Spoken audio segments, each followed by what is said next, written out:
ఓకేనా? పాత్రికేయ మిత్రులకు నమస్కారం.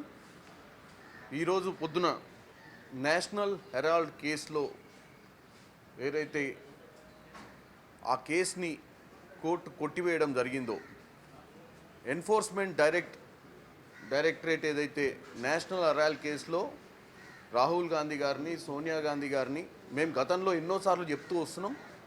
నేషనల్ హెరాల్డ్ కేసులో ఎటువంటి ట్రాన్సాక్షన్స్, ఎటువంటి లావాదేవీలు జరగలేదు. నేషనల్ హెరాల్డ్ కేసు అనేది కుట్రపూరితంగా కక్ష సాధింపుతో కోసమే బీజేపీ గాంధీ కుటుంబాన్ని భారతదేశ ప్రజల ముందు దోషులుగా వాళ్ళ మనసులో ఒక దురాలోచన కలిగించాలి, ప్రజలకు తప్పుతో పట్టాలన్న ఆలోచనతోటే బీజేపీ ఈడీ అనే ఒక వ్యవస్థను, ఎందుకంటే గతంలో ఎన్నోసార్లు చెప్పినాం, ఎన్ఫోర్స్మెంట్ డైరెక్టరేట్ కానీ, సిబిఐ కానీ, ఎలక్షన్ కమిషన్ కానీ ఈరోజు వాళ్ళ సొంత ఆర్గనైజేషన్లో ఉన్నటువంటి కార్యకర్తల్లాగా వాడుకుంటారు. ఎందుకంటే మొన్నటిదాకా మీరు ఎస్ఐఆర్ చూసిర్రు. ఎలక్షన్ కమిషన్ భారతదేశ వ్యాప్తంగా కూడా ఎట్టి పరిస్థితుల్లో బీజేపీని గెలిపియాలి, ఎన్డీఏ ప్రభుత్వాన్ని కాపాడాలన్న ఉద్దేశంలోనే పనిచేస్తుంది. కానీ ఏ రోజు కూడా అదొక న్యూట్రల్ బాడీ అన్న విషయాన్ని మర్చిపోయింది.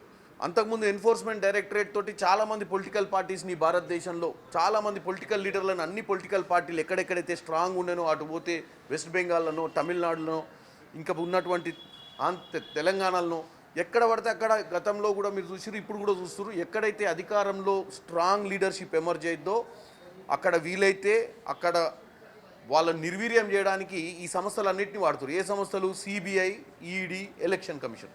దాంట్లో భాగంగానే ఈరోజు క్లియర్గా భారతదేశ ప్రజల ముందు ఈడీకి చివాట్లు పెట్టింది కోర్టు. ఈ కేసు, నేషనల్ హెరాల్డ్ కేసులో ఎటువంటి ట్రాన్సాక్షన్ జరగలేదు, ఎటువంటి లావాదేవీలు జరగలేదు, ఎటువంటి ప్రాపర్టీ మూవబుల్ కానీ ఇమ్మూవబుల్ అసెట్స్ కానీ ట్రాన్స్ఫర్ కాలేదు.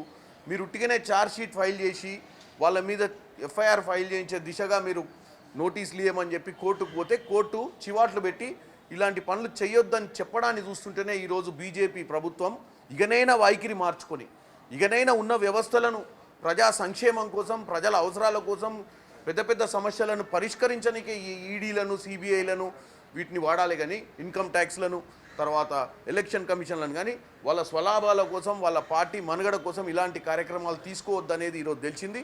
దీంతో భారతదేశ ప్రజలకు కూడా తేట తెల్లమైపోయింది. బీజేపీ తన సొంతంగా ఉన్నటువంటి వ్యవస్థలను ఎలా పొలిటికల్ పార్టీస్ మీద ఇన్ఫ్లుయెన్స్ చేస్తూ ఈరోజు రాహుల్ గాంధీ గారు, సోనియా గాంధీ గారి మీద ఉన్నటువంటి నేషనల్ హెరాల్డ్ కేసులోనే తేట తెల్లమైంది.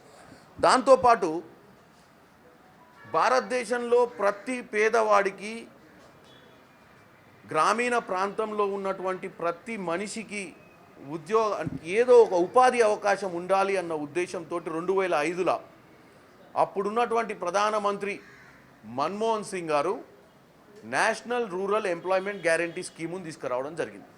National rural employment guarantee scheme ఏంటంటే అన్ని దేశాలల్లో పేదవారి కోసం ఒక సోషల్ సెక్యూరిటీ అని ఉంటుంది. అంటే వాళ్ళని కాపాడడానికే ప్రభుత్వం కొన్ని స్కీమ్స్ పెట్టి వాళ్లకు ఆర్థికంగా ఆదుకునేటువంటి వ్యవస్థ భారతదేశంలో గతంలో లేకుండే.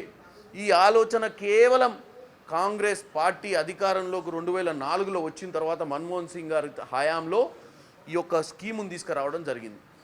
ఈ స్కీమ్ వల్ల 100 రోజులు ఎట్టి పరిస్థితిలో పేదవాడికి పనికి తగ్గటువంటి వేతనాలు ఇవ్వాలన్న ఉద్దేశంతో సెంట్రల్ గవర్నమెంట్ 100% ఫండింగ్ చేసి దేశం మొత్తం అన్ని రాష్ట్రాలకు ఈ స్కీమును ముందుకు తీసుకుపోయింది. ఇప్పుడు ఈరోజు పొద్దున్నే వీళ్ళు కొత్తగా ఈ Mahatma Gandhi national rural employment guarantee స్కీమ్ని మహాత్మా గాంధీ గారి పేరుని తొలగించి వికసిత్ భారత్ అనే పేరుతోటి జీ రామ్జీ అని కొత్తగా నామకరణ చేస్తూ మహాత్మా గాంధీ గారిని రానున్న తరాలలో ఈరోజు మళ్ళీ కొత్తగా వీళ్ళ వైఖరి మన ప్రజల ముందు వచ్చింది. ఎప్పుడైనా ఆర్ఎస్ఎస్, బీజేపీ గాంధీ గారికి వ్యతిరేకంగానే ఆలోచన విధానం ఉండేది. గాడ్సే గారు గాంధీ గారిని చంపినప్పటి నుంచి చూస్తే ఆర్ఎస్ఎస్ భావాజాలంలో మార్పు రాలేదు. అప్పుడు ఆయనను హత్య చేసిర్రు. ఇప్పుడు ఇంత మంచి స్కీమ్ని పేద ప్రజలకు అందుబాటులోకి తీసుకొచ్చి ఆ మహానుభావుని పేరు పెట్టుకుంటే ఆ మహానుభావుని పేరు ఫ్యూచర్ జనరేషన్స్ అంటే రానున్న తరాలకు అసలు ఈ నామము ఈ పేరే వినపడొద్దన్న ఉద్దేశంతో ఇలా తొలగించినట్టుగా ఉంది. ఈ స్కీమ్ని కూడా నిర్వీర్యం చేసిర్రు. పోనీ ఈ స్కీమ్ని బ్రహ్మాండంగా చేస్తుర్రా అంటే అది లేదు. ఆ స్కీమ్లో సెంట్రల్ గవర్నమెంట్ పాత్రను తగ్గించి స్టేట్ గవర్నమెంట్ మీద ఎక్కువ బాధ్యత పెట్టిర్రు. బడ్జెట్ షేరింగ్ పెట్టిర్రు 40-60. కాబట్టి ఇప్పుడు ఆ స్కీమ్ని ఇంప్లిమెంట్ చేయాలన్న రూల్ స్టేట్ గవర్నమెంట్ దగ్గర డబ్బులు ఉంటేనే చేస్తుంది. ఇంకా సెంట్రల్ గవర్నమెంట్కున్న ప్రాధాన్యత కోల్పోయింది ఈ స్కీము.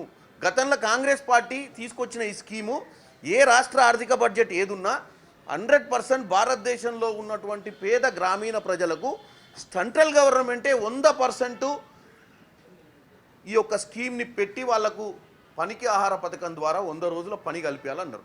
మేము ఇప్పుడు 125 రోజుల పని కల్పిస్తున్నామని చెప్పుకుంటేనే మాకు సంబంధమే లేదు, ఇక నుంచి స్టేట్ గవర్నమెంట్లే పని చేసుకోవాలి, స్టేట్ గవర్నమెంట్లు ఇవ్వాలంటే అప్పుడు ఏమైనట్టు స్కీము? నిర్వీర్యమైనట్టు. ఇప్పుడు స్టేట్ గవర్నమెంట్ ఒక రాష్ట్రానికి బడ్జెట్ లేదనుకోండి అంటే ఆ రాష్ట్రం చేయదనే కదా. చేయదంటే మరి మహాత్మా గాంధీ మహానుభావుని పేరు పెట్టుకొని ప్రతి ఒక్కరికి ఉపాధి కల్పించాలన్న ఆలోచనను తుంగలోకి తొక్కింది బీజేపీ ప్రభుత్వం. రామ్జీ అనే పేరు పెడితే దాంతో అట్లీస్ట్ ప్రజలకు ఏం మెసేజ్ పంపిద్దాం అనుకుంటారు వీళ్ళు? ఒకటి, మహాత్మా గాంధీ పేరును తుడిచిపెట్టాలి.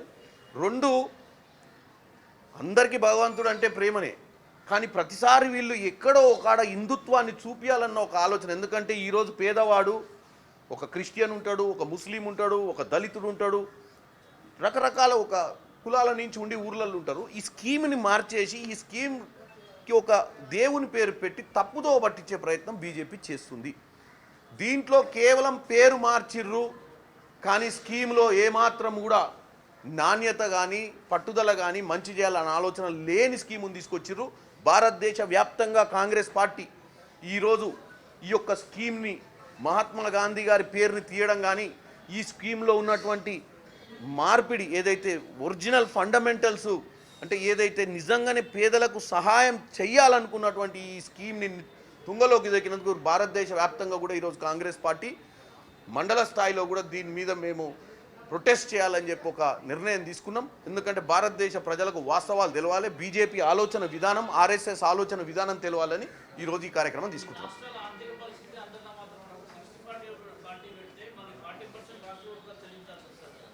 అందుకే అంటున్నా, ఈ స్కీమ్ గతంలో మన్మోహన్ సింగ్ గారు పెట్టినప్పుడు రాష్ట్ర ఆర్థిక పరిస్థితి ఎట్లున్నా ప్రతి వాడికి భారతదేశంలో ప్రతి రాష్ట్రానికి సెంట్రల్ గవర్నమెంట్లో ఉన్నటువంటి బడ్జెట్ తోటి 100% ఇవ్వాలన్న ఆలోచనతో మొదలుపెట్టిన స్కీమ్. అంటే ఇప్పుడు స్కీమ్ చేయాలన్న పట్టుదల సెంట్రల్ గవర్నమెంట్కి లేదు.